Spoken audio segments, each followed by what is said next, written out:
ঢাকা ১৭ আসনের উপনির্বাচনে সহিংসতার ঘটনায় উদ্বেগ জানিয়েছে জাতিসংঘ। আর যুক্তরাষ্ট্র বলছে গণতান্ত্রিক নির্বাচন প্রক্রিয়ায় সহিংসতা কাম্য নয়। স্থানীয় সময় সোমবার নিয়মিত ব্রিফিংয়ে এক প্রশ্নোত্তরে এ কথা জানান মার্কিন পররাষ্ট্র দপ্তরের মুখপাত্র ম্যাথিউ মিলার। জানান, বাংলাদেশের নির্বাচন পরিস্থিতি গভীরভাবে পর্যবেক্ষণ করছে যুক্তরাষ্ট্র। গণতান্ত্রিক নির্বাচন প্রক্রিয়ার সহিংসতা কাম্য নয়। এ ঘটনায় সুষ্ঠু নিরপেক্ষ তদন্তের জন্য বাংলাদেশ সরকারের প্রতি আহ্বান জানাই। বাংলাদেশ সরকারের কাছে অবাধ সুষ্ঠু নির্বাচন আয়োজন প্রত্যাশা করে Washington.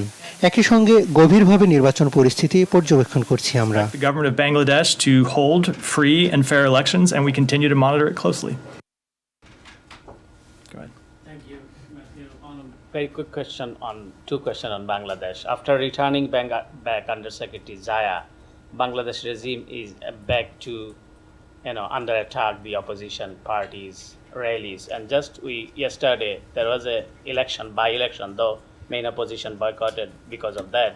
That the even independent candidate under attack came under attack. He's in hospital now, so and less than 10% vote casted.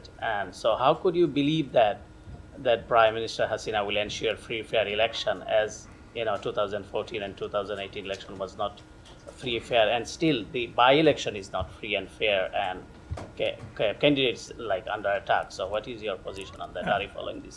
I would say that this type of political violence has no place in democratic elections. We encourage the government of Bangladesh to investigate any reports of violence thoroughly, transparently, and impartially, and to hold the perpetrators of violence to account. And I would say that, as we have said before, that we would expect the government of Bangladesh to hold free and fair elections, and we continue to monitor it closely. Yeah, just Wednesday night in New York, one of the opposition activists protest in front of the ruling visiting Awami League party MP, and just after a few hours, his family got under attack back home in Bangladesh.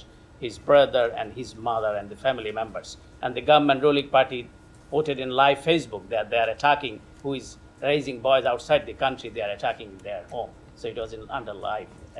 So if someone is talking from US or protesting or arguing with the government party, and they are not safe in their home country. So what is your views on that? I would just say again that type of violence that you mentioned has no place in democratic elections.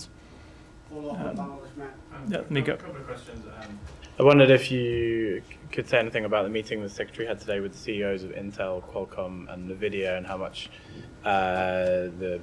this department sort of looks to the private sector to in terms of feedback on policy towards China, particularly restrictions on semiconductors. Yeah, I would say the Secretary looked at that meeting as an opportunity to do two things. Number one, to share his perspective on the industry and on supply chain issues, especially after his recent visit to China.